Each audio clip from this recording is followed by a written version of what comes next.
Good morning, guys. Welcome back to the vlog. It is Friday. It's Friday, gotta get down on Friday. If you haven't subscribed, please consider subscribing. I make daily videos about my medical school journey. I am beyond excited that it's Friday.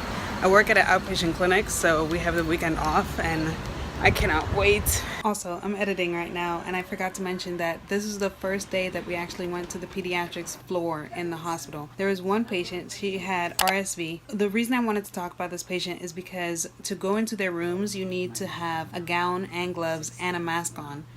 Just for droplet protection, because the way that virus is transmitted is the person sneezing, coughing, droplets like fluids from their body getting onto your body, and then you inhale it, and then the people around you are exposed to it and things like that. So you have to full on like gown up. Fridays are funny. Well, I guess this Friday is funny. I've only been to one Friday on pediatrics rotation, but we have the least amount of patients today because our last appointment is at 2:15 p.m.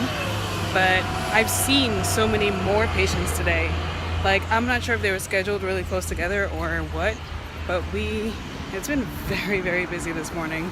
It is 12:50 right now. I just got on lunch. I have to run to Bank of America because I pay rent in cash, and instead of going to an ATM and taking out multiple withdrawals because I have a limit on how much I can withdraw, I have to go to the actual bank and make an actual withdrawal in the bank, and it's a lot. You guys don't even need to know that. I'm out super early today. Look, the sun is so bright. It's 3:23. I had a kind of mixed bag of patients today. This lighting is absolutely terrible. The sun is back there. I saw a patient with Angelman syndrome. Isn't that crazy? I'm gonna put the full details about Angelman syndrome right here.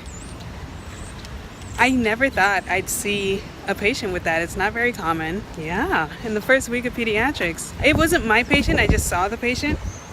But it was interesting. I had another patient, the family just moved here. They've lost all their medical records. They have no idea what vaccinations their kids have and have not received. One of the kids was 4 years old though, so he did need MMR, polio, let me think, DTaP. What else did he get? He needed all of those vaccines. So that was 4 vaccines, including a flu shot. So he was not happy. Oh, and he got his blood drawn for a CBC. Whew. So he was not happy. It was a white kid, Caucasian kid, so he was so red all over, and he would rip off his band-aids. So he'd rip them off, he'd start to bleed, he'd see the blood, and then he'd freak out. And I'm like, just leave the band-aid on, you won't see the blood. But of course, you know, 4-year-old is not gonna listen to you. Oh man, I felt so bad for him. Shoot. Other than that, I had some kids who were less than a year old, a couple months, I think. Yeah, one was a 9-month checkup, and I think I had another 9-month checkup. But Fridays, when people are trying to get in that doctor's appointment before the weekend, so many appointments so close together, but then nothing past 2:30. And I know it's like 3:25 right now, so even though, not 2:30, the last appointment was scheduled for 2:15, and then there was like a walk-in emergency, something or another, because the baby was throwing up, but that wasn't my patient, so I'm not really sure what happened with that.